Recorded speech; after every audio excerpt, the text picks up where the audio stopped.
Olá, boa tarde.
Olá, Juliana, tudo bem? Está me ouvindo?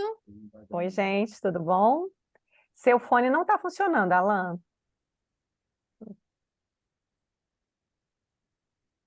Não estamos conseguindo te ouvir. Estou fazendo leitura labial.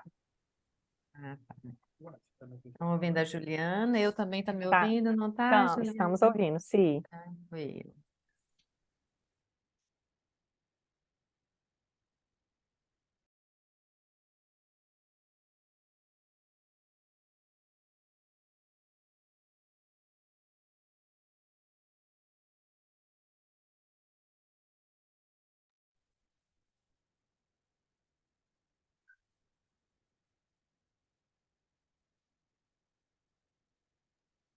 E Marli, só enquanto o Alan está entrando, já para a gente ir adiantando, como que você prefere que seja conduzida hoje a sessão? Passar os vídeos primeiro? Você quer que passe um vídeo, faz os comentários, passa todos os vídeos? Como que você prefere? Acho que podemos passar cada vídeo e fazer o comentário, Ju, Tá, pode tá? ser. E aí a gente pode seguir a ordem do cronograma, do que está disposta no SEMEAD, a programação, Pode. que é diferente do site a programação. Tá certo. Vamos esperar o Alan, que eu não sei como que ele está aí, e a Ah, gente ainda tem uns 7 minutinhos para se organizar. sim. Você coloca o vídeo? Ótimo. Sim, hoje é o Alan, né? Eu Sim, estou aqui hoje é o conferindo Alan. se Isso, tiver alguma isso. questão, ele está organizando o fone, aí eu ajudo ele, mas hoje quem toca é ele, mas se precisar pode deixar que eu também faço Tá compartilhamento. ótimo.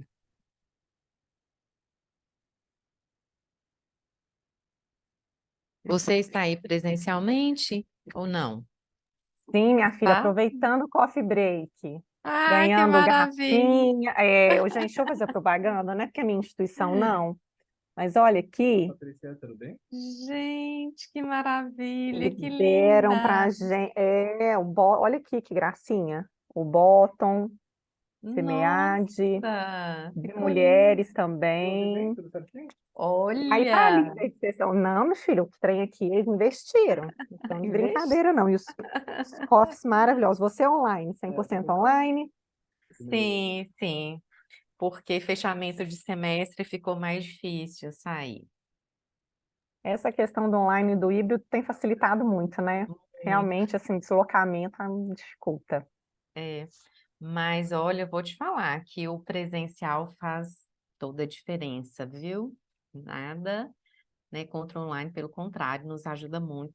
Mas estar Sim, aí, a troca é muito o interessante. networking Nos é outro, cafés, o network, nos cafés, principalmente. né? Muito bom. principalmente, é verdade.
Oi, Alan, você consegue nos ouvir, falar com a gente? Que para mim o seu microfone tá aberto.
Juliana, no caso de não termos o outro trabalho, se a outra pessoa não,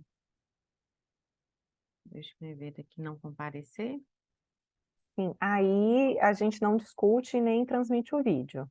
A gente segue ó, sem ela. ok. Se chegar no decorrer da sessão, ainda estiver em tempo, não tem problema, né? Ótimo. Ok. Era dúvida.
si, eu acho que a gente já pode começar.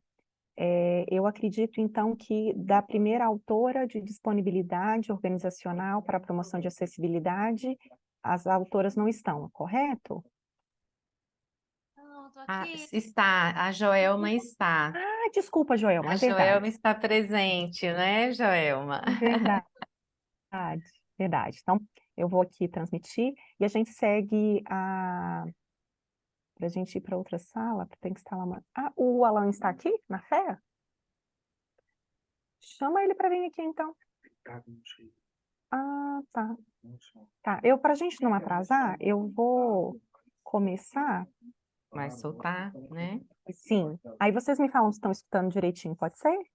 Tá, vamos só fazer a abertura oficial, Por né? favor. Então, primeiro dar boa tarde, né? Desejar boas-vindas para todos, para você, Juliana, que está aí presencialmente, com certeza trabalhando muito para que o evento seja um sucesso. Joelma, que está aí já a postos para fazer a apresentação. Então, parabéns para quem está trabalhando, para quem está apresentando o trabalho também, para quem está assistindo aqui nessa sessão, que com certeza a sessão Gestão de Pessoas, Faces da Diversidade, chamou a atenção, né? São pessoas que são estudiosos do assunto, né? Querem conhecer mais a respeito. E os 3 trabalhos que foram submetidos estão prontos aí para serem apresentados, tem muito a agregar aí nesta temática. Gostaria de reforçar também sobre o evento, né? Que o SEMEAD, na sua 26ª edição, é um evento renomado na área da administração, não podemos deixar realmente de participar, são trabalhos incríveis, é um momento de network fantástico, temos palestrantes excepcionais, então é um evento todo organizado com alto nível, para que a gente consiga avançar muito nessas discussões aí na área da administração em suas diversas faces. Então, parabéns a todos que estão presentes e que tenhamos um ótimo evento, né? A gente começou a conversar aqui, a condução da sessão, ela permite que a gente transmita, né? Faça a transmissão do vídeo, alguns podem já ter assistido aí, mas é necessário que a gente faça o compartilhamento do vídeo, que tem duração de 8 minutos. Em seguida, cada trabalho tem um tempo médio aí para que a gente faça uma discussão deste trabalho em especial, né? De 8 a 10 minutos, como nós temos menos trabalhos aqui na sessão, e ao final a gente pode fazer uma discussão geral e verificar quais são os pontos comuns e o que todos esses trabalhos têm a contribuir aí, então, tá? Vamos lá então, Ju.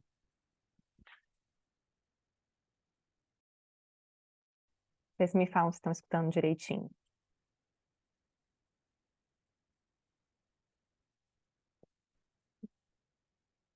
Tá. Olga e doutoranda pela Universidade Federal de São João del Rei, sob orientação da professora Marina Valda de Carvalho Freitas.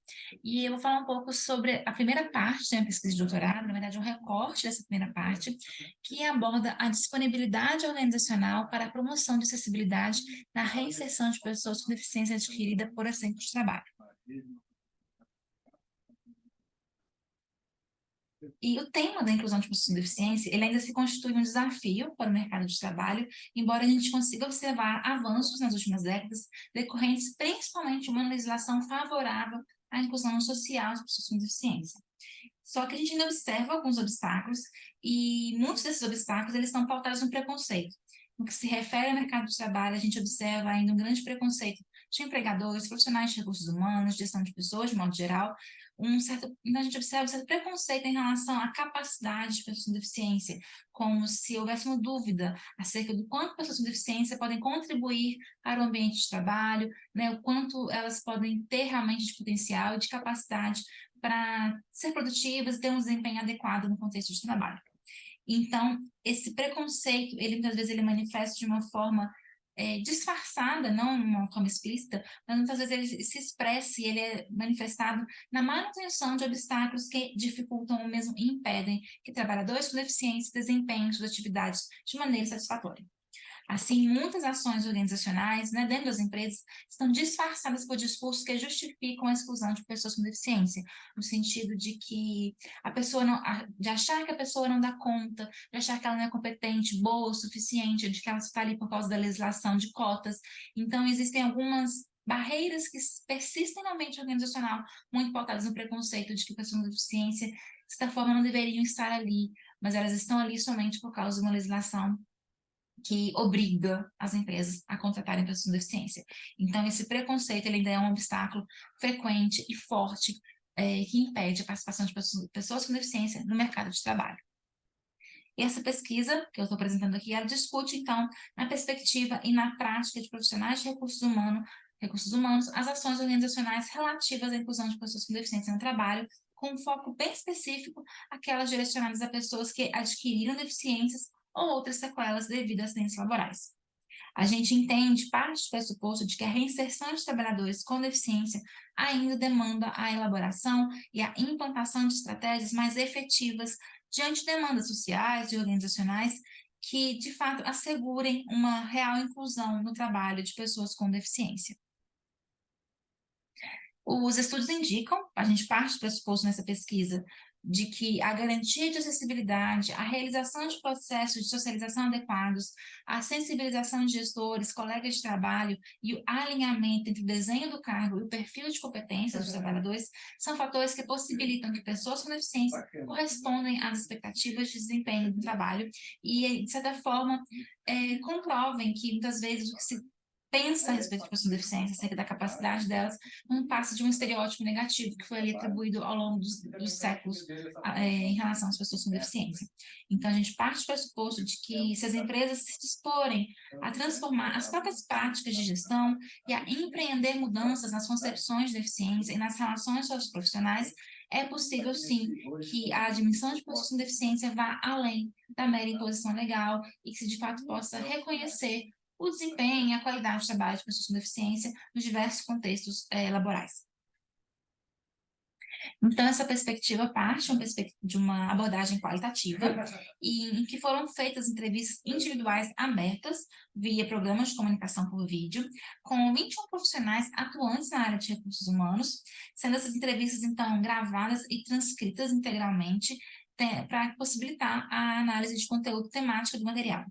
A maioria dos participantes tinha formação de nível superior em psicologia e administração de empresas e foram acessados principalmente por meio de indicações e contatos individualizados por meio de telefone, e-mail ou pela rede social LinkedIn.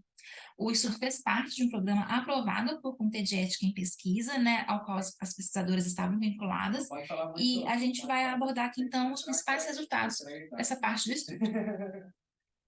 Na fala dos participantes, a gente observa grande parte deles relatam um empenho na elaboração e na implementação de práticas de reinserção que fossem, de fato, inclusivas para pessoas já constatadas com alguma deficiência ou que adquiriram devido a acidentes laborais.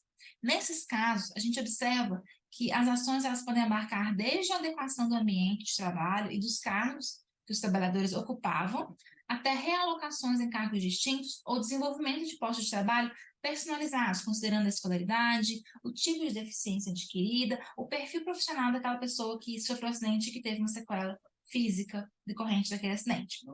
E a gente observa, no entanto, que a adoção de recursos diversos para possibilitar essa reinserção no trabalho, ela ainda não é uma regra no meio organizacional. A gente ainda identifica empresas que criam obstáculos para possibilitar um retorno efetivo de trabalhadores com deficiência adquirida, mesmo em caso de acidente de trabalho, em que a empresa tem a obrigatoriedade de reinserir esses trabalhadores, né? Ela deve manter o contrato de trabalho desses trabalhadores por pelo menos um ano após o acidente de trabalho. Mesmo nesses casos, a gente ainda observa alguns obstáculos, algumas dificuldades. E o que a gente conclui é que o acolhimento da organização como um todo, ele é expresso principalmente nas práticas de recursos humanos e gestão de pessoas, né? Um acolhimento a essa diversidade funcional. Isso também é expresso na disponibilidade organizacional para realizar ajustes, quando necessários, nas estruturas e nas condições de trabalho. Então, isso constitui uma alternativa viável para a reinserção de pessoas com deficiência numa área que ainda é pouco discutida essa questão, né, que é a questão do retorno após o acidente de trabalho, que gerou alguma sequela, alguma deficiência. E a receptividade organizacional, as pessoas reabilitadas, elas se manifestam, então, nas ações objetivas e simbólicas, como as adequações entre atividades laborais e possibilidades dos trabalhadores a serem reinseridos. E dessa forma, então, a gente precisa alinhar expectativas, interesses, qualificações de ambas as partes. Dessa forma, a gente acredita que as contribuições da pesquisa, elas estão centradas principalmente na possibilidade de construção e reestruturação de processos inclusivos em espaços que sejam verdadeiramente acolhedores à diversidade funcional e que a discussão empreendida aqui, ela pretende propiciar reflexões e intervenções na área de recursos humanos, e assim como em todo o contexto organizacional, que questionem estruturas e práticas, desnaturalizem a inacessibilidade e se abram à implementação de ações mais inclusivas. Destaque-se, então, a necessidade de uma melhor definição legal do papel das empresas na viabilização de ambientes mais inclusivos. Essas foram algumas das referências que eu utilizei. Eu agradeço vocês terem acompanhado até aqui e a gente pode discutir agora algumas das questões mais práticas da pesquisa. Muito obrigada. Legal. Vou passar para a segunda apresentação. A Inês do Juliana, o TCC. meu tá funcionando? Agora Vocês me está ouvem bem. agora? Ah, me desculpa, eu tive que mudar de sala, foi a segunda, inclusive, e agora arrumaram aqui um local adequado para mim. Desculpa, viu? Não, você quer que eu continue passando? Pode passar, tudo bem, É, pode continuar, tá. tranquilo. Os comentários vai fazer ao final das 3 apresentações? Isso, Ok, exatamente. tá Eu bem. só não estou conseguindo. Ah, consegui, peraí. Eita, 2023. ninguém está querendo malhar agora, não, né? Então, peraí. Então, vamos. Políticas e práticas. Então, vamos lá. Olá, eu sou a Paula, autora do artigo Políticas e Práticas de Gestão da Diversidade, a Percepção de Grupos Minorizados e Profissionais de Recursos Humanos, assinado por mim, Paula Ferreira Ribeiro, e pela professora doutora Cimarli Maria Soares, ambas da Universidade Estadual de Montes Claros, em Minas Gerais. Pois bem, a justificativa desse trabalho reside na notoriedade que o tema vem conquistando na academia e nas práticas organizacionais, entendendo que uma boa gestão de pessoas ela viabiliza um maior desenvolvimento empresarial e desmistifica as questões negativas de gênero, raça, orientações sexuais, capacidades intelectuais e físicas. Nesse sentido, é importante compreender o que é a gestão da diversidade e quais estratégias essa gestão utiliza para promover o respeito e a inclusão da diferença nas organizações. Nessa direção, o trabalho procurou responder ao problema de que maneira as políticas e práticas de diversidade têm sido absorvidas às políticas de recursos humanos para uma mudança na questão do respeito às diferenças no ambiente organizacional de uma empresa alimentícia multinacional. Tendo como objetivo geral analisar as políticas e práticas adotadas, para a promoção dessa diversidade em uma filial brasileira de uma empresa multinacional do setor alimentício, e como objetivos específicos, identificar quais são as práticas de diversidade nas organizações a partir de uma revisão teórica de literatura, caracterizar a área de gestão de pessoas da organização e descrever as práticas de gestão da diversidade que vêm sendo utilizadas ou não na organização. Quanto ao referencial teórico, entende-se aqui diversidade como um mix de pessoas com identidades diferentes interagindo no mesmo sistema social, sendo que nele coexistem grupos de maioria e de minoria, em que os membros historicamente obtiveram vantagens ou desvantagens econômicas ou de poder em relação aos outros. Isso conforme a Maria Teresa Fleury, em 2000. O referencial ele foi dividido em 3 subtópicos, que estão descritos no slide, assim como seus principais autores. Em relação ao método, a pesquisa quanto aos fins se caracteriza como descritiva, com abordagem qualitativa. Foi realizada em uma empresa multinacional do setor alimentício presente na cidade de Montes Claros. Para a coleta dos dados foram realizadas 7 entrevistas com roteiros semi-estruturados com profissionais de recursos humanos da empresa e funcionários que pertencem a grupos minorizados que são afetados, né, consequentemente por essas políticas. As entrevistas foram gravadas e transcritas literalmente, tratadas com a técnica análise de conteúdo, com auxílio do software Atlas TI 8. Quanto à análise dos resultados, foi possível identificar 3 categorias principais para ajudar na discussão e no entendimento de como a diversidade é incorporada ou não nos processos de gestão de pessoas, que serão exploradas nos slides a seguir. A empresa ela possui práticas de promoção da diversidade em 4 pilares, né, que é equilíbrio de gênero, inclusão racial, grupo LGBTQIA+, e pessoas com deficiência. No pilar de equilíbrio de gênero, a empresa adota estratégias para capacitar mulheres e proporcionar oportunidades iguais. As funcionárias entrevistadas percebem essas práticas como eficazes e enxergam que há espaço para ambos os gêneros dentro da organização. Quanto à inclusão de pessoas com deficiência, a empresa foca na adaptação da estrutura e no reconhecimento das competências dessas pessoas. Mas a maioria dos deficientes possuem deficiências leves a moderadas, o que não exige da empresa grandes adaptações. Quanto à diversidade étnico-racial, ela é pouco abordada e políticas específicas não foram identificadas. Inclusive, o gerente de gestão de pessoas reconhece que é uma área que necessita de mais abordagem por parte de RH. Apesar disso, há um número expressivo de funcionários negros, cerca de 66% se autodeclaram negros, né, sendo 55,83 pardos e 10,17 se autodeclaram pretos. Quanto ao grupo LGBTQIA+, não foram mencionadas práticas específicas e os esforços são principalmente corporativos, não se refletindo no contexto da filial. A segunda categoria é o papel do profissional de RH na promoção da diversidade. O gerente de gestão de pessoas traz sua percepção de que o profissional de RH tem o papel de ser propulsor das políticas de diversidade e engajar e liderar o tema em todos os níveis da organização. Tem-se que as políticas de diversidade, elas não devem ser consideradas como adicionais, mas sim integradas ao núcleo de gestão de pessoas. Além de ser compartilhada, né, de dever ser compartilhada por todos os membros da organização e não ser apenas um papel de RH. A questão da diversidade na empresa se destaca no processo de recrutamento e seleção, né? O gestor de RH traz que a responsabilidade do profissional estipular práticas para que no processo de seleção seja possível selecionar profissionais de ambos os sexos, ambas as raças, ambas as capacidades. E é justamente nesse processo de recrutamento e seleção que a gestão da diversidade se mostra mais sólida nas atividades da empresa.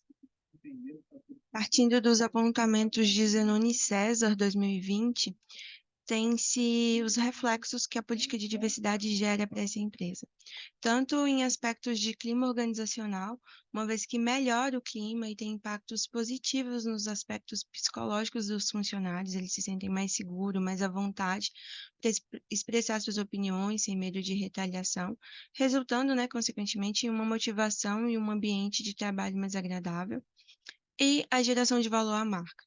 A promoção da diversidade atende a uma preocupação de contribuir para a sociedade. A empresa busca refletir a diversidade da sociedade em sua equipe. Isso não apenas fortalece a imagem da marca junto aos clientes, mas também atende à demanda dos consumidores por inclusão e por representatividade. Caminhando para o fim, a empresa ela demonstra ter políticas de promoção da diversidade bem estruturadas, especialmente no que diz respeito ao equilíbrio de gênero. No entanto, em relação a ações e projetos para outros grupos minoritários, ainda são incipientes. Coloca-se também a importância da socialização dos indivíduos em relação à diversidade, que é um desafio e a empresa precisa melhorar a disseminação desse tema entre seus funcionários. De maneira geral, o estudo alcançou os objetivos propostos ao analisar a política de promoção da diversidade na empresa. Algumas limitações foram identificadas, como a pesquisa ter se concentrado apenas em funcionários administrativos e a falta de representantes adicionais de cada grupo entrevistado. Sugere-se que para estudos futuros incluam comparações com outras empresas para identificar práticas mais eficazes na promoção da diversidade, uma vez que podem existir ações mais assertivas que não foram adotadas pela empresa em questão. Segue as referências e eu agradeço a atenção de todos.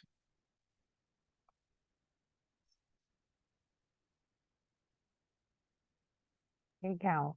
Muito bom. A outra autora chegou ou não? Não entrou na sala ainda, pelo que eu observei aqui nos participantes. Ines, né? Ines Cristine? Não. Bom, então tivemos a apresentação aí do vídeo de 2 trabalhos já, e nós temos então um tempo agora que é possível também para que os autores façam também, complementem seu texto. Seria interessante também uma apresentação, começando aí com os autores do primeiro trabalho. Joelma, se você quiser complementar e fazer a apresentação. Oi, gente. Meu nome é Joelma, sou psicóloga. Atualmente eu faço doutorado na Universidade Federal de São João do Rei, em Minas Gerais.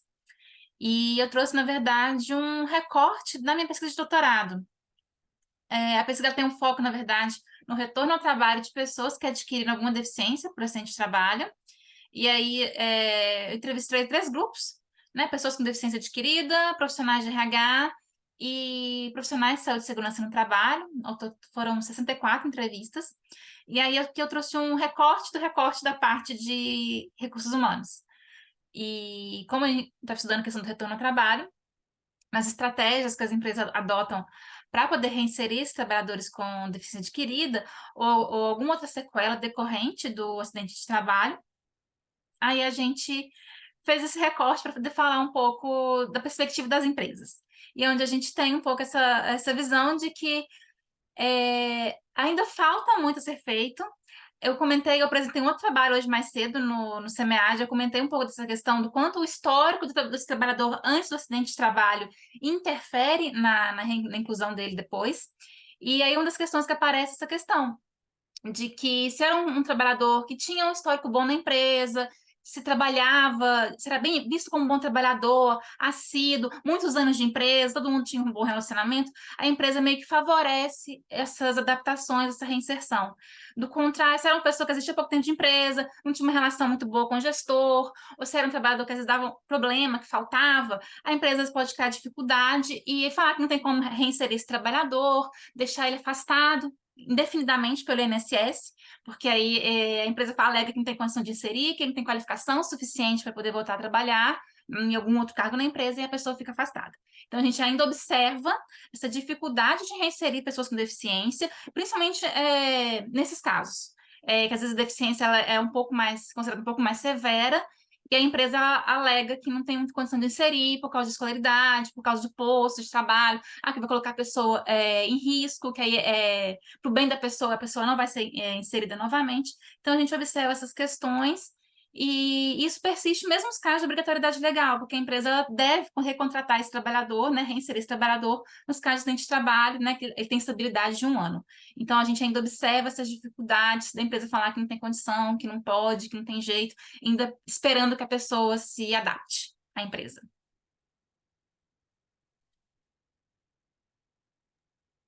Muito bom. A gente pode fazer perguntas? Pode sim. Ah, tá. Não, eu não sei se é agora ou se é depois, desculpa. Pode fazer. Ah, tá, perfeito. Obrigada. Não, eu queria parabenizar a Joelma, né, pelo trabalho, achei muito interessante. Também vim para ver a professora Maria Nivalda, né? Mas já tinha visto alguns trabalhos dela por aí, mas enfim, foi uma surpresa também te conhecer, muito um prazer, acho que a gente tem que conversar depois. Eu trabalhei como RH também um tempo, e esse tema ele é muito interessante porque é muito desafiador a gente fazer trazer esse profissional de volta para a organização. Eu trabalhei num cenário que a gente tinha uma indústria, então, não só acidentes de trabalho, mas às vezes acidentes domésticos, e a gente tinha situações em que o profissional não tinha formação também, né, para ser recolocado em uma posição administrativa, e aí acontecia, às vezes, de um limbo ali, entre o INSS não aceitar ele e o RH não conseguir realocar, e essa pessoa ficar sem receber, né? O que é um absurdo, né? Então, acho que é muito interessante o teu trabalho, eu queria te parabenizar. E se nesse sentido, né, assim como eu sofri esses desafios, queria te perguntar se apareceu alguma situação similar e como que era a condução também, porque a gente tinha um período para pagamento, né, e depois acabava que a gente não tinha mais, né, essa remuneração e o trabalhador ficava numa situação bem ruim. Sim, é bastante comum. O que acontece? Na parte das empresas, eu tive muita dificuldade de chegar aos profissionais de RH para tratar desse assunto, porque é quase um tabu dentro das empresas. Porque não fica bem para a imagem da empresa falar que teve um acidente lá dentro, falar das dificuldades desse processo. Muitas vezes os profissionais, quando eles vão relatar, fica parecendo que a empresa é sempre muito boa, muito correta, e aí quando o profissional vai falar de um processo ruim, ele fala, teve uma outra empresa que eu trabalhei lá atrás, que aí o processo não foi assim, a empresa criava muita dificuldade, mas aqui é diferente. Então, os próprios profissionais, eles têm muita essa resistência de falar do sistema. Quando a gente entrevista as pessoas com deficiência, a gente já encontra um pouco mais essas barreiras. O profissional fala, a empresa cortou minha cesta básica, né? Demorei 1 mês, 2 meses para poder receber do INSS, a empresa não me deu apoio nenhum. Então, assim, essas dificuldades aparecem muito na fala dos acidentados. Os profissionais de RH têm muito essa questão. O que acontece? Eu entrei em contato para chegar nesses profissionais muito diretamente com as empresas, mandei e-mail, tudo. Então, acaba que eles estão um pouco associados a essa imagem da empresa. Teve muita gente que se recusou, falava que precisava de autorização de gestor, de diretoria, né? Porque, não estava autorizada a passar esses dados, a passar essas informações. A gente garante que é sigiloso, mesmo assim as pessoas ficam receosas. Então, tem muita essa barreira de como chegar nas pessoas, eles relatarem esses processos. Alguns profissionais realmente falaram, a gente amadureceu muito, aconteceu esse acidente, foi o primeiro caso, foi o caso mais grave e tudo. Então, ao longo do processo, a gente foi amadurecendo, a gente foi desenvolvendo as práticas, né? A gente foi aprendendo. Acaba que a gente observa muito isso também. Depende muito do caso. Tem casos que às vezes é mais leve. Tem empresa que, infelizmente, está muito acostumada a ter acidente de trabalho. Igual dos casos que eu vi, muito frigorífico é muito comum, acidente de trabalho, acidente com mutilação. Então, tem empresa que é meio que rotina, muitas vezes, essa questão do processo. Então, às vezes, eles até falam tão naturalmente disso. Aconteceu, tudo, alguns até falam das dificuldades como se nem fosse uma dificuldade tão grande, um problema tão grande. Porque já estão meio que naturalizados na rotina deles, ter acidente de trabalho, ter processo de reabilitação, e ele ter que encaixar ali por um tempo a pessoa, até a pessoa se cansar e pedir para sair, ou até realmente eles mandarem embora depois termina a estabilidade. Então, tem casos e casos. Mas é difícil para todos os lados. Para RH, para empresa, para colega de trabalho, que às vezes a empresa que está ali, a pessoa que está ali há muito tempo trabalhando, o colega vê aquela situação. E, sim, tem umas dificuldades realmente que a gente vai pegando ali à medida que o pessoal vai falando, mesmo com a resistência, às vezes, de falar. Mas ainda persiste, ainda muita coisa. Que tipo de soluções, assim, não sei se tu chega a fazer sugestões também, né? E aí também uma sugestão para o artigo, eu não consegui ler na íntegra, eu assisti teu vídeo antes, por isso também vim para a sessão. Que tipo de sugestões, né, poderiam ser propostas, assim, a partir do que tu identificou para essas organizações quando acontecer situações como essa, por exemplo, em que o INSS não aceita o funcionário de volta? Práticas, políticas. Obrigada. O que eu vejo? Foram 21 profissionais de RH e eu tive, se não me engano, 2 ou 3 casos que as empresas criaram vagas específicas para poder adaptar o cargo, a função para poder receber a pessoa.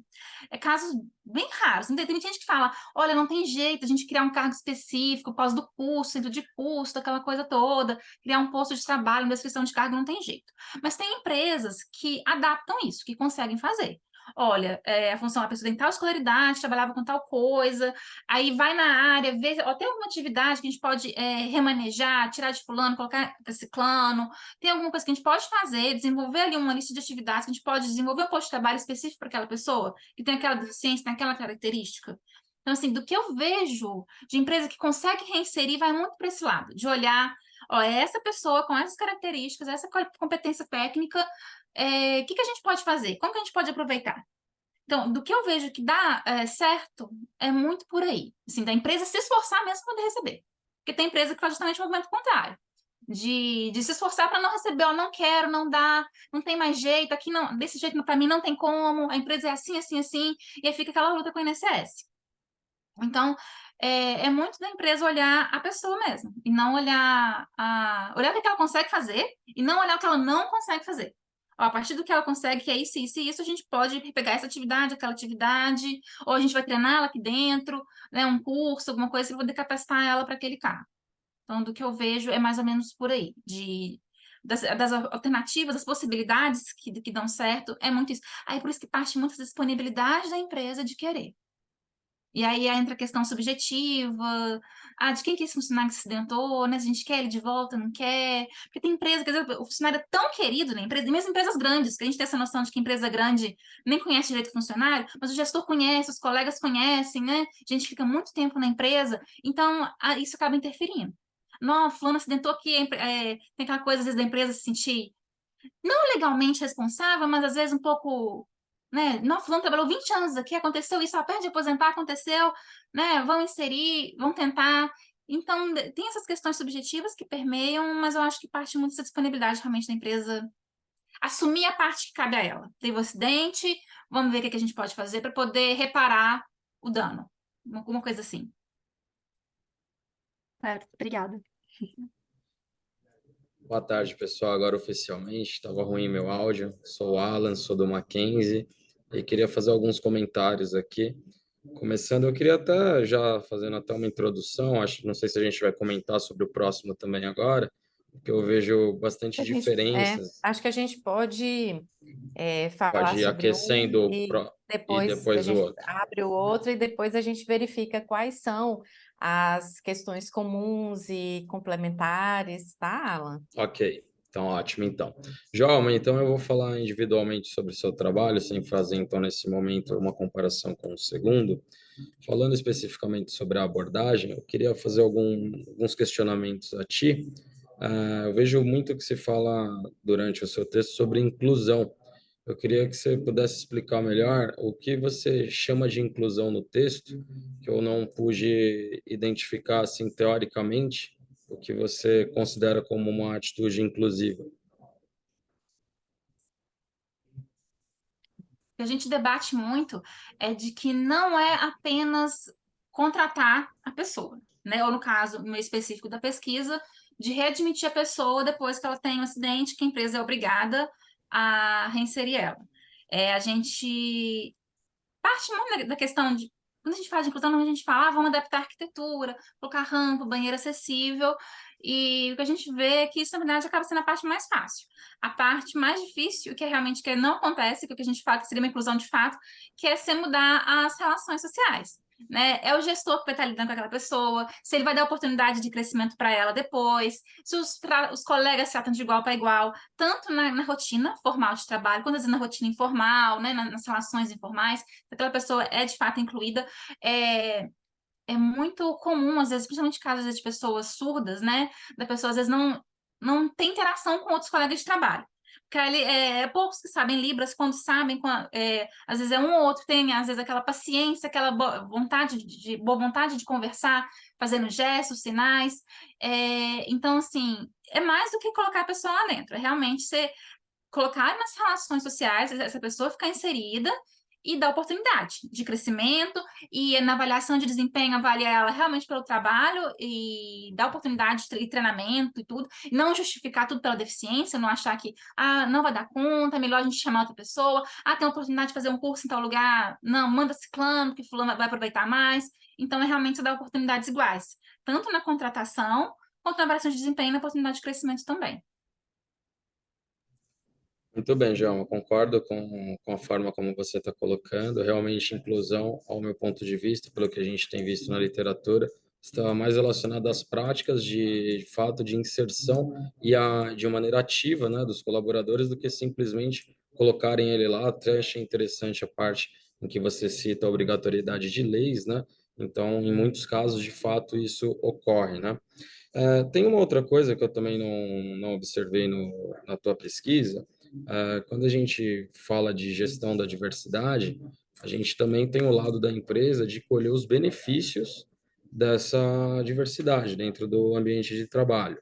Ah, assim, o que eu senti lógico que a gente pode aqui discutir, sentir ao longo do texto, como se a empresa fosse, as empresas, as organizações fossem vilãs no processo, né? Talvez uma escrita com raiva, com um pouco enviesada sobre o teu ponto de vista. Sobre o lado do gestor, talvez não falta um contraponto para que aí sim, de fato, nós tenhamos a justificativa de que a gestão da diversidade, de fato, melhora a performance organizacional. Você não acha que isso seria um caminho, uma pesquisa futura, alguma coisa nesse sentido? Sim, eu acho essa questão da escrita, às vezes está muito relacionado com aquilo que, às vezes, eu tentei pegar que não aparecia nas entrevistas. Porque, como é um assunto muito delicado, muitos profissionais tentam passar uma imagem da empresa como sendo boa, né, e perfeita, ideal no que a gente faz, acontece, funciona. Então, talvez de mostrar um pouco, como eu já tinha conhecido a questão das pessoas com deficiência, eu já tinha feito essas primeiras entrevistas, talvez isso apareceu um pouco, porque na fala das pessoas com deficiência é muito comum falar, a empresa, as pessoas se sentem muito abandonadas, né? A empresa me deixou no hospital e foi embora, eu que me virei sozinha, eu tive que correr atrás das coisas, né? Ninguém ligou para saber como é que eu tava, tive que fazer isso e isso, e eu que tive que ir atrás. Então, às vezes, aparece um pouco isso. Mas eu concordo, eu acho que tem empresas que realmente. E eu tive exemplos também, né, de empresas que realmente fazem por onde, igual eu comentei das empresas que criam os cargos para poder realmente assumir essa responsabilidade junto com a pessoa, não, vamos inserir. E eu acho assim que a gente tem que contar com esse lado, de que as empresas não adianta só a gente só bater, a gente só criticar, a gente tem que contar com esse lado de que elas realmente vão fazer, né, de que elas precisam fazer. Tem muita coisa que perpassa essa questão da gestão de diversidade, inclusive esse uso do marketing, né, de que não, que é uma empresa inclusiva, a gente, né, tem tantas pessoas assim, tantas desse jeito e tal, e aí é difícil de separar o que é realmente propaganda, do que a gente está fazendo realmente para aparecer, e até o ponto que a gente está fazendo realmente porque a gente acredita que vai acrescentar, né? Então, é muito tênue essa linha de a gente separar a propaganda do que realmente uma crença, um valor para a empresa, né? Mas é o caminho que a gente tem que contar com essa parceria realmente das empresas de que de que elas estão tentando genuinamente, né? Às vezes a legislação ela força um pouco, né? Ela tenta forçar para que isso seja um pouco incorporado como valor, mas a gente tem que contar com isso, né? Sob o ponto Não de é nada vista, sob o ponto de vista do gestor, o lado de lá da moeda, você imagina que a gestão da diversidade para a empresa ela tem qual importância? Importância social ou importância economicista? Eu acho que depende da empresa. Tem empresa que está muito na lógica da obrigação legal, e as empresas, à medida que elas não percebem o debate, aí algumas vão tentando se inserir realmente para poder. Vamos fazer um diagnóstico, vamos ver como é que a gente está nessa questão, vamos ver o que a gente pode melhorar. Tem empresas que vão começando a se mexer, e tem empresa que realmente, eu acredito que tem empresas que realmente elas têm essa visão de que. Ó, a gente precisa dar certo, a gente tem exemplos que mostram para a gente que é possível. Eu acho que aí depende muito da empresa. A gente ainda mais no Brasil, a gente tem um histórico, e vocês são da administração, vocês vão saber melhor do que eu, de pequenas empresas, de estruturas familiares, né? A maioria das empresas no Brasil, elas são pequenas, de pequeno, médio porte.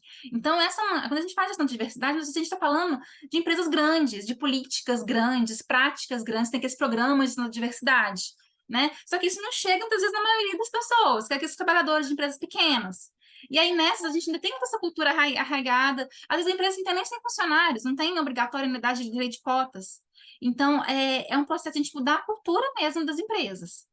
E a gente faz esse processo, a gente fala muito das grandes, mas nas pequenas eu ainda vejo isso com muita dificuldade, infelizmente. E aí isso é uma carência de diversas questões. Questão de formação dos gestores, né, que muitas vezes aquele gestor começou novinho na empresa e foi crescendo, ou é filho de alguém, sobrinho de alguém. A realidade das empresas pequenas no Brasil ainda é muito informalizada, né? Não é aquela estrutura formal de que a gente tem grandes programas, grandes políticas de gestão. Eu acho que a gente tem um pouquinho de tudo, no geral, e a gente está fazendo a nossa parte. Tá bem, Joelma, obrigado. Verdade. É muito ótimas as discussões aqui. Acredito que é um tema tão interessante, porque é a cara do Brasil, né, Joelma? Acho que a pesquisa de vocês retrata muito claramente qual é essa realidade que nós temos em termos de maturidade mesmo de nível das empresas no aspecto de inclusão, de trabalhadores acidentados, de reinserção. Tanto aqui, nós temos a possibilidade de, a partir do seu artigo, buscar outras pesquisas. Por exemplo, as dificuldades por parte da gestão pública na análise do INSS, por exemplo, no artigo, você retrata, né, aí por parte dos entrevistados, que mencionam o contato do profissional do INSS para discutir a possibilidade de reinserção daquele trabalhador, se seria possível, se seria viável. É um trabalho, assim, que é extremamente minucioso, que requer uma discussão entre o INSS e a empresa. Há uma legislação pesada que está envolvida aí, e como você mencionou, nós temos aí empresas em diversas fases de maturidade aí quando se trata de acidente de trabalho. Tem aquelas que não cedem nem os equipamentos de EPI, e tem aquelas que estão tentando fazer algo um pouco mais avançado. Então, acho que é um retrato do Brasil, e a gente percebe claramente que quando a empresa também ela tem um foco muito específico aí, se a gente verificar algumas siderúrgicas, algumas na área de metalurgia que a gente verifica, às vezes elas falam, olha, a gente não tem muito de treinamento e desenvolvimento, porque o nosso foco aqui é segurança do trabalho. Então, é o que elas dão conta de fazer, tá? Eu tenho algumas sugestões, porque eu acho que né, o Alan e o pessoal já perguntou, né, já fez ótimas considerações aí. Alguns trechos do seu trabalho que eu acho que pode ter esse olhar, assim, um pouco mais com detalhe, para que o leitor, né, imagino que você vai enviar em seguida para um periódico, tenha um pouco mais de compreensão dessa especificidade. Por exemplo, quando você fala logo no início da introdução, que é necessário ter uma concepção mais adequada da deficiência como algo, né, que falta para os indivíduos, para compreendê-la como algo que falta na sociedade. Aqui nesse trecho, eu acho que se você detalhar um pouco mais para aqueles leitores que não são estudiosos do assunto, eles vão compreender um pouco melhor do que poderia ser tratado aqui, né? E quando você usa também o perfil, e aí você retrata, né, deixo um questionamento também para você, que grande parte das organizações, elas buscam esses trabalhadores com deficiência, né, para atender os requisitos de contratação conforme a legislação, mas que esses potenciais candidatos, eles tenham o perfil de um trabalhador sem deficiência. Qual seria esse perfil? Seria um perfil comportamental? Porque aí, quando a gente fala perfil em se tratando de políticas de recursos humanos, a gente relaciona a perfil das competências comportamentais, das competências técnicas, ou aqui você estaria dizendo especificamente de um perfil das características físicas, pelo fato de estar retratando a deficiência. Então, aqui fica essa dúvida um pouco quando você fala esse termo perfil, tá? Depois, se puder detalhar um pouco mais. Nos resultados, achei que ficou bem interessante, porque você colocou muito as falas representativas desses entrevistados, e você usou a estratégia de trazer o referencial teórico e trazer essas falas para tentar uma discussão. Em alguns trechos, eu acho que merece você levar esses aspectos do referencial que estão nos resultados e reforçar um pouco lá no referencial teórico. Alguns trechos, por exemplo, quando você menciona duas perspectivas teóricas do modelo individual e do modelo social, acho que ficou tão interessante nos resultados que seria bom você reforçar isso lá no referencial teórico. E em termos de preocupações gerenciais, é importante, principalmente quando as empresas forem fazer a leitura do seu trabalho, é preocupante aqui para que elas coloquem como estratégia de planejamento mesmo a formação dos profissionais do próprio RH. Tem uma profissional lá, denominada profissional 14, que ela fala o seguinte, eu não sei como seria a inclusão desses profissionais. Aqui, nessa área produtiva, não cabe. Ou seja, nessa empresa não tem espaço para profissionais com deficiência. Não cabe deficiência física e não cabe nenhum outro tipo de deficiência mental. Será se não cabe mesmo? Será se é por desconhecimento do próprio profissional de RH, essa mudança de cultura, e aí entra também nas suas sugestões, deve começar pela própria mudança em termos de conhecimento dos profissionais de RH que estão atuando diretamente com essa reinserção, com essa inclusão. Quando você fala da ausência de disponibilidade organizacional para realizar as adaptações nas condições de trabalho, você fala do preconceito na parte de resultados, no primeiro tópico.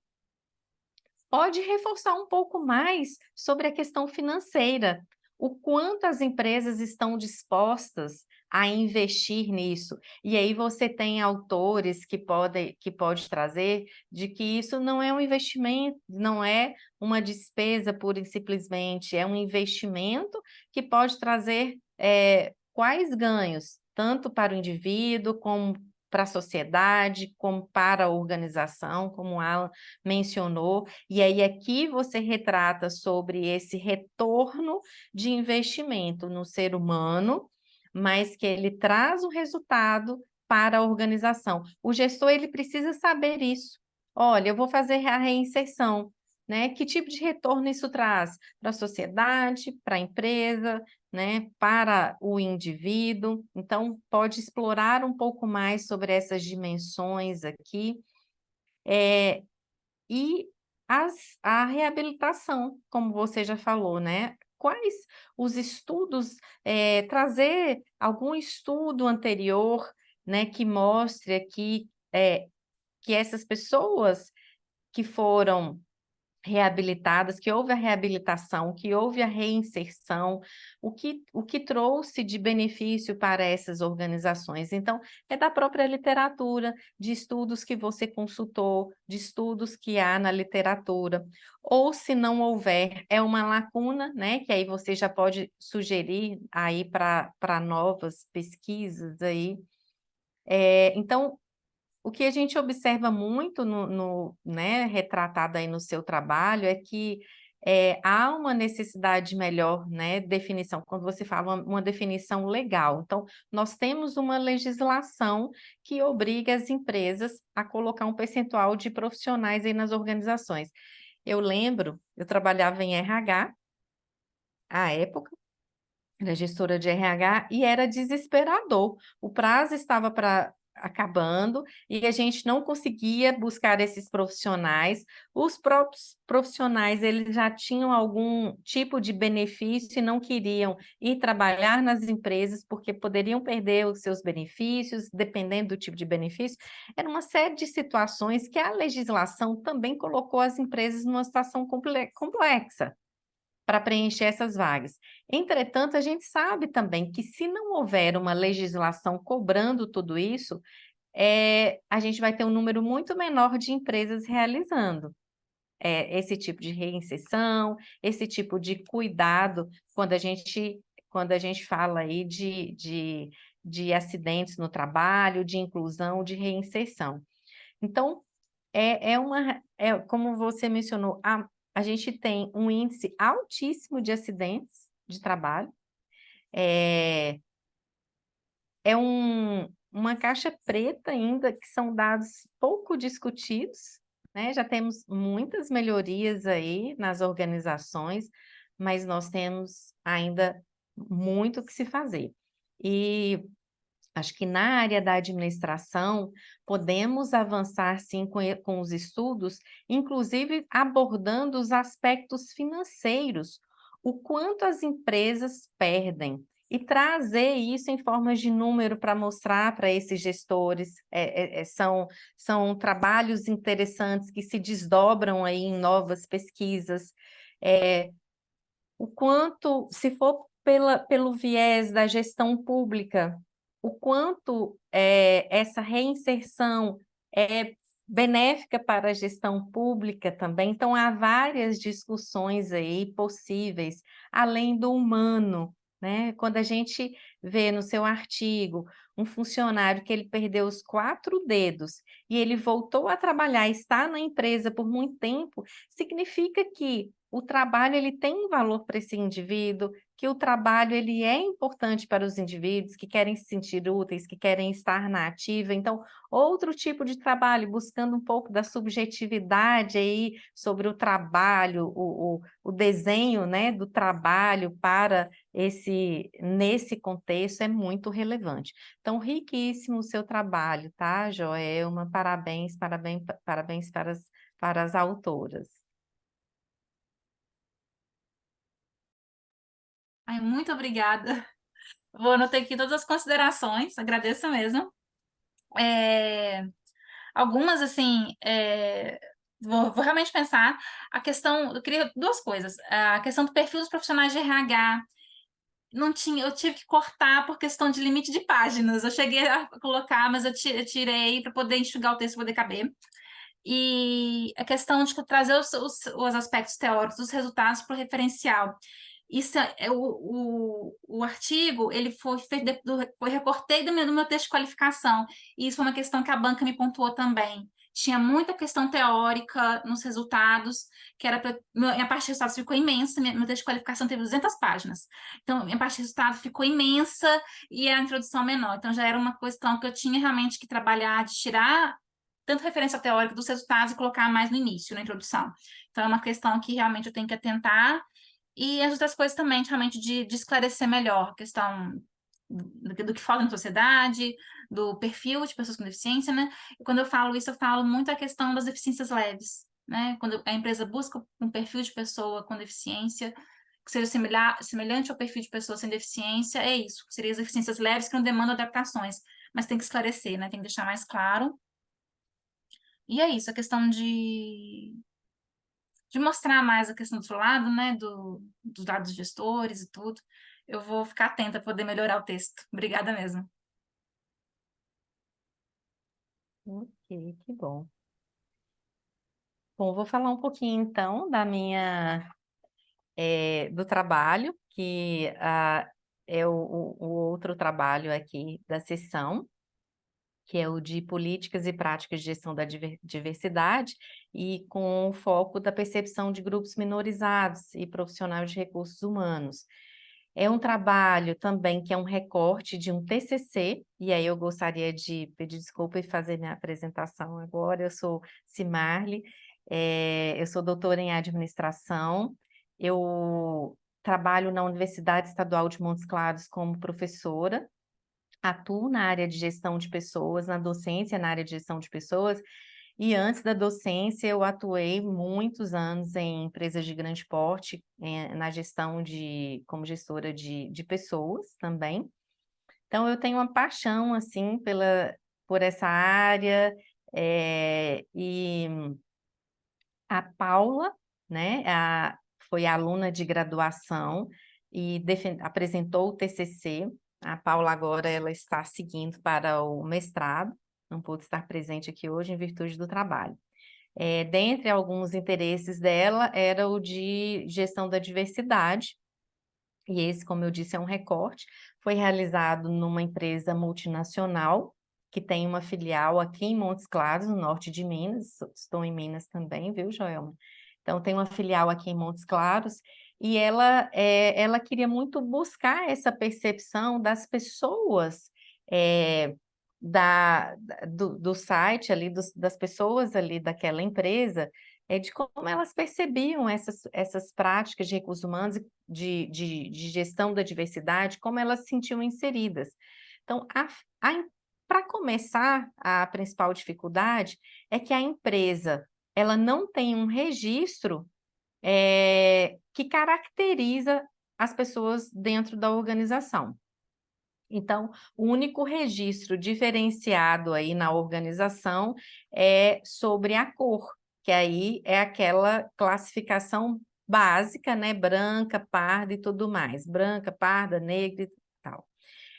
Então, já começa essa dificuldade por aí. Então, ela disse, olha, mas desde o processo de recrutamento e seleção, o que se percebe? O que a empresa faz? Qual que é a percepção dessas pessoas envolvidas? Se elas se sentem acolhidas, se elas percebem que há algum tipo de diferenciação. E aí, gente, lendo novamente o trabalho, a gente já faz a autocrítica, né? Tem um monte de coisas ali, né? Já na moderação aqui já faço também. Por exemplo, quando a gente está tratando sobre um trabalho aqui de diversidade, tem uma frase no texto que não deveria existir. Que às vezes na administração a gente tenta fazer uma escrita de repente um pouco menos formal e a gente acaba escrevendo algumas coisas. Por exemplo, sendo assim, é importante deixar claro. Então, isso é uma crítica na escrita, tanto formal, que aí eu já me faço a autocrítica, e quando a gente está falando sobre diversidade, hoje quando a gente fala, por exemplo, sobre trabalhos de mulheres pretas, né, do trabalhador, e quando a gente utiliza essas terminologias, já algumas palavras elas devem ser abolidas também do vocabulário. E aí a gente se pega utilizando algumas terminologias ainda inadequadas, tá? Então, a gente não conseguiu retratar todas as políticas, né? E aí a gente percebe também que na matriz há algumas práticas que são divulgadas, mas que na filial ainda precisa avançar em muitas ações, em muitas práticas, tá? Deixo em aberto para vocês.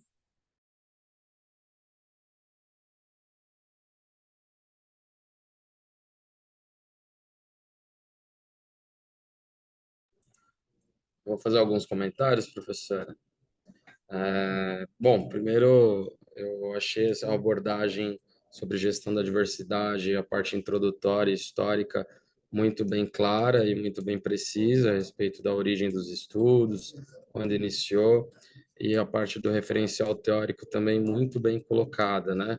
Eu, igual tentei trazer aqui para a Joelma, né? A importância da gestão da diversidade sob o ponto de vista da vantagem competitiva que ela pode trazer a uma organização, a esse olhar para o gestor, né? Que as práticas elas têm que estar em alinhamento com o convencimento de que aquilo gerará resultados positivos para a organização e não pura e simplesmente também com a sua importância os aspectos sociais. Então achei super interessante a abordagem ali vou colocar como a Paula, tá, professora, que acho que está como primeira autora, né?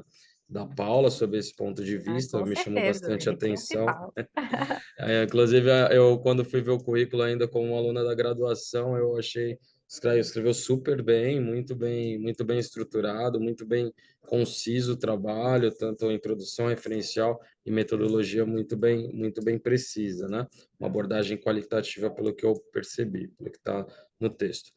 E gostaria de chamar a atenção também a respeito de repente, até como uma contribuição. Eu também trabalho com a área de recursos e desenvolvimento empresarial, e de repente, no termo vantagem competitiva, alguns autores poderiam ser trazidos a essa abordagem, como por exemplo Barney, como por exemplo o Porter, alguns autores da RBV, da visão baseada em recursos, que os recursos, eles, na verdade, não são definidos, né? Os recursos humanos, eles são um capital e um tipo de vantagem que ele é imensurável.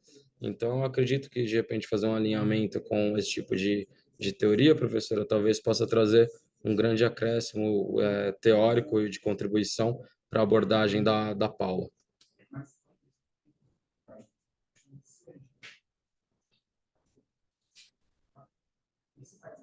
Alguém gostaria de colocar mais alguma questão? Excelente, anotei aqui, viu, Alan? Muito bom mesmo. E aí a gente faz uma menção mais direcionada para essas dimensões sociais, econômicas. Muito relevante. Obrigada. Bem, posso fazer uma pergunta? Eu trabalhei em RH há muitos anos atrás. E na época essa questão da inclusão, principalmente de questão LGBTQIA+, não era tão discutida como é hoje. E aí eu fico pensando como fazer, porque é um assunto sensível, é uma informação que às vezes a gente não pode perguntar diretamente, não pode coletar, porque é uma informação protegida, né, por proteção de dados, por lei de proteção de dados, essa questão que entra muito na intimidade das pessoas. Aí eu fico pensando como diagnosticar isso dentro da empresa, né, traçar esse retrato da empresa, como que a gente está em relação a esse tipo de diversidade, então, assim, como que na prática, no dia a dia das empresas, como que isso está acontecendo, esse mapeamento, e como está traçando essas práticas, porque, teoricamente, parte do indivíduo declarar e se mostrar pertencente a esse grupo, e esbarra numa questão de preconceito muito grande, e como que isso está sendo tratado na prática das empresas, assim, para a gente poder pensar um pouco até nas questões de pesquisa mesmo. Como que tá? Eu vou, João, de repente indicar alguns autores para você que falam sobre essas práticas inclusivas no ambiente corporativo organizacional. A gente tem um trabalho muito bem citado da autora Mor Barak, 2005.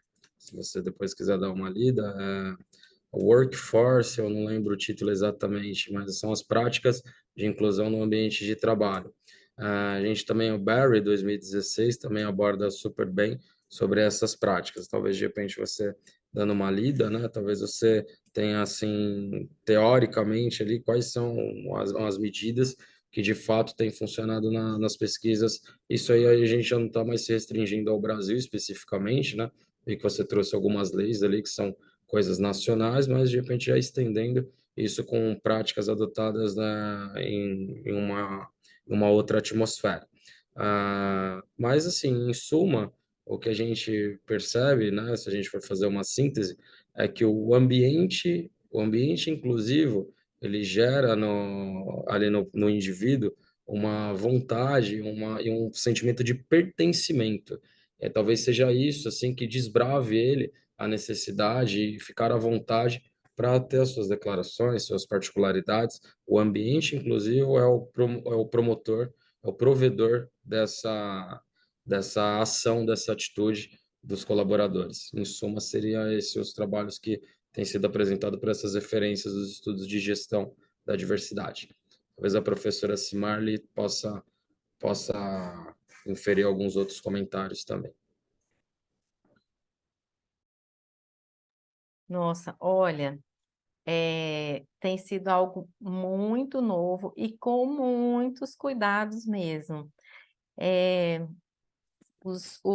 As práticas, olha só, nesse estudo, por exemplo, que é uma multinacional, a gente percebe que não tem nenhum tipo de cadastro, né? E é uma multinacional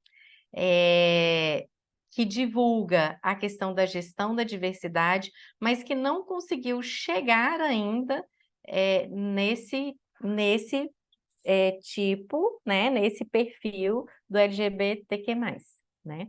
Então, ainda é um trabalho um pouco mais delicado, que depende de ter uma cultura mais aberta, né, mais inovadora, de ter um espaço na própria área de recursos humanos para que as pessoas procurem. E, assim, o que que eu vi em um outro estudo é que há grupos grupos específicos, como se fossem como na gestão do conhecimento, comunidade de prática, né? Grupos específicos de estudos e de discussões que, por vezes, são realizados nas organizações, que são mediados pela área de recursos humanos dentro das organizações, tá? Então, mais tímidos ainda. Eu perguntei porque é muito comum a gente traçar meta, né? Ah, vamos ter 50% de mulheres, tantos por cento de pessoas com deficiência, vamos superar o que a cota prevê e tudo. Mas para você traçar uma meta dessa, você precisa saber do tanto que você tem, para saber onde é que você quer chegar, ampliar. E aí eu penso tanto que é difícil diagnosticar, mapear isso no corpo funcional das empresas.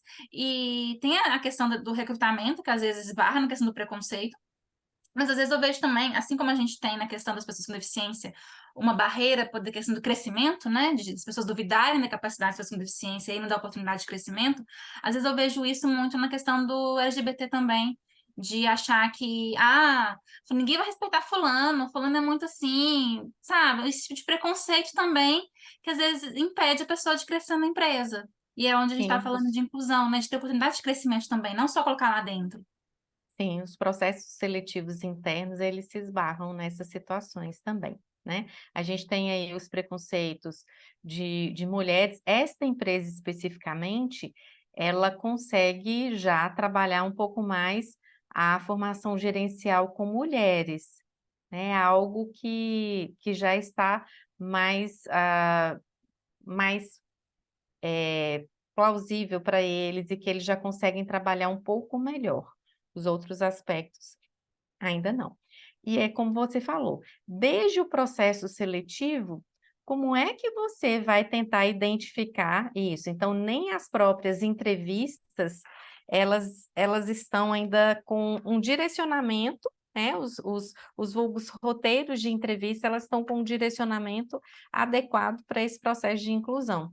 Como perguntar, se esbarra aí na legislação, o que perguntar. Então, ainda são aspectos delicados, e aí eu vejo o seguinte, tanto quando eu comentei sobre a formação do profissional de recursos humanos, nesse processo de reintegração, né, de conhecer como é o processo de inclusão, no caso do acidente de trabalho, também é um aspecto desses diversos grupos minorizados, como tratar desde o processo de entrevista e seleção, qual é a abordagem, é complexo, né? E requer a formação dos profissionais. Mariana? Não, eu também queria compartilhar, assim, a minha dissertação, o tema foi relacionado comecei analisando práticas de gestão da diversidade também, e aí a gente acabou tendo um guia de diretrizes para a inclusão e gestão da diversidade. E daí um dos resultados, assim, que veio da pesquisa foi que a importância de trabalhar também com ativistas, né, e ter essa relação muito próxima com pessoas que estão nesses grupos, que circulam nesses grupos, porque se essa empresa ela não tem contato, né, é muito, muito pouco provável que ela vá conseguir comunicar para esses grupos. Então, circular, né, como a professora comentou, e também consultorias específicas, né? Existem essas consultorias específicas que podem dar esse suporte, e a liderança também é uma outra questão muito importante. Quando não se tem líderes que são diversos, também se tem uma barreira muito grande para a inclusão, não só para trabalhar esse ambiente inclusivo, porque a empresa ela pode contratar, mas essa pessoa não necessariamente, como o Alan comentou, né, vai permanecer nessa organização. Então, isso também acaba sendo uma questão restritiva, né, para a permanência. E aí a liderança sendo diversa nesse sentido também contribui. E eu acho que a tua percepção faz muito sentido, né? Tem algumas pesquisas que indicam, né, a existência da diversidade, e aí não só da pessoa com deficiência, mas também de outros grupos em posições muito iniciais, né? Então acho que faz total sentido, não tem um olhar para essas pessoas e acaba ficando em posições operacionais mesmo. Mas era só isso que eu queria contribuir também.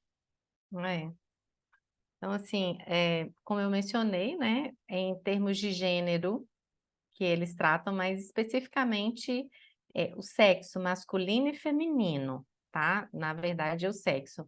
É o trabalho aí de ter um percentual mínimo de mulheres em cargos de gestão. Isso eles têm conseguido trabalhar. Mas do gênero na sua amplitude, ainda não. né? Ainda requer um vasto trabalho aí a respeito. Muito novo ainda, né, professora? Todas essas terminologias, esse novo cenário, esse novo contexto de autorreconhecimento individual, acho que a gente só vai entender isso anos à frente. Eu acho que a gente não começou nem a engatinhar sobre isso ainda nos estudos. Verdade, ainda não. Bom, pessoal, então acho que nós, né, podemos verificar também, né, a partir da discussão de cada artigo, a gente acaba falando um pouco, né, eh, sobre esses pontos comuns já, e um ponto, né, comum aqui, nós tratamos sobre esses grupos aí que são minorizados, nós tratamos sobre, então, falando sobre deficiência, sobre a inclusão, sobre a reintegração, sobre os grupos minorizados, a gente percebe o quanto nós precisamos avançar em termos de políticas de gestão de pessoas, que sejam políticas que trabalhem de forma integrada e não como o funcionário comum e o outro funcionário, né? Não são coisas complementares, é integrado, né? É um único trabalhador com características diferentes e suas especificidades, e que todos têm aí muito a contribuir. Então, o que eu vejo aqui que demanda muito é a formação, né, das pessoas que estão na gestão, né? Isso nós precisamos avançar muito, fazer muitas discussões, muitas rodas de conversa. Temos que ter a famosa tempestade de ideias aí para verificar o que é possível, o que se adapta a cada tipo de organização, de acordo com o seu segmento, de acordo com o seu porte e de acordo também com o aporte financeiro que é possível fazer, né? A gente não pode também achar que uma empresa pequena vai conseguir fazer tudo que os demais fazem. Mas também eu costumo dizer, a gente não pode considerar que uma empresa pequena não consegue fazer. Consegue sim, com os recursos eles são mais escassos, mas com a criatividade é possível ter uma série de ações para melhorar essa inclusão no ambiente organizacional. Então, tem muito do querer dos gestores para fazer isso. Vamos aos pontos comuns, aos complementares, divergentes. Eu até levantei a mão, assim, porque uma das coisas que eu fiquei pensando enquanto a gente estava conversando é com relação a ESG, né? Acho que os dois assuntos conversam com o ESG também, né? No sentido de ter conformidade com relação à inclusão, né? Esse processo de reinserção desse profissional e também das próprias práticas de gestão da diversidade. E eu não sei se vocês, né, que vocês acham, para que caminho que a gente está indo nesse sentido, né? E de que forma também as pesquisas de vocês podem contribuir para ESG. Mas só uma reflexão.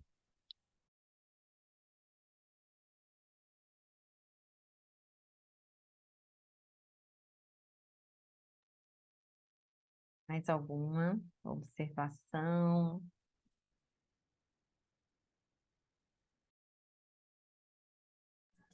Professora, nós vamos comentar sobre o próximo trabalho?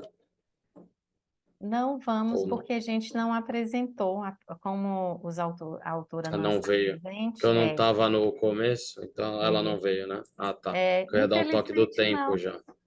Infelizmente não, porque ela não compareceu e aí a gente não passou o vídeo e também não faz a apresentação, tá? Então, por Ah, isso é sim, que ok. nós usamos esse tempo aqui dessa forma, porque eu falei, bom, então a exclusividade aí para 2 hoje, vamos aproveitar.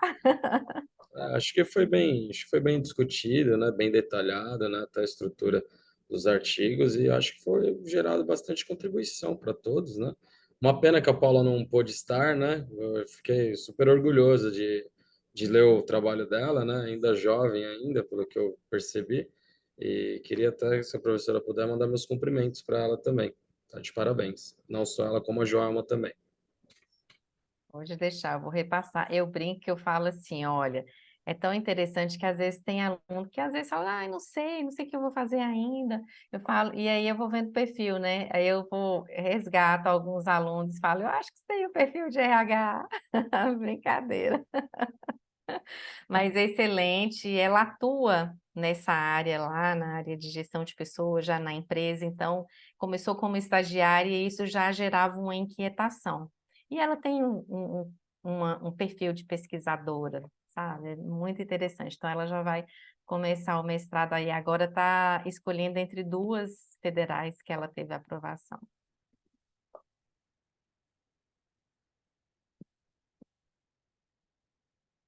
Ok, então, pessoal, o nosso gostaria de agradecer aí a participação ativa, né, dos convidados, da Mariana aí, o Alan aí como líder da sessão, a Joelma e a autora, sucesso na sua pesquisa, maravilhosa, viu? Eu também tenho muito orgulho da Paula, aqui, minha ex-aluna, eu falo que a aluna é para a vida.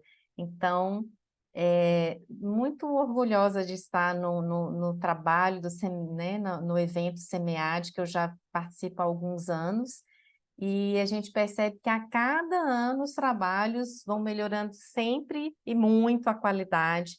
Em cada sessão que a gente entra para participar, é um ganho tremendo de conhecimento, de informações, de sugestões.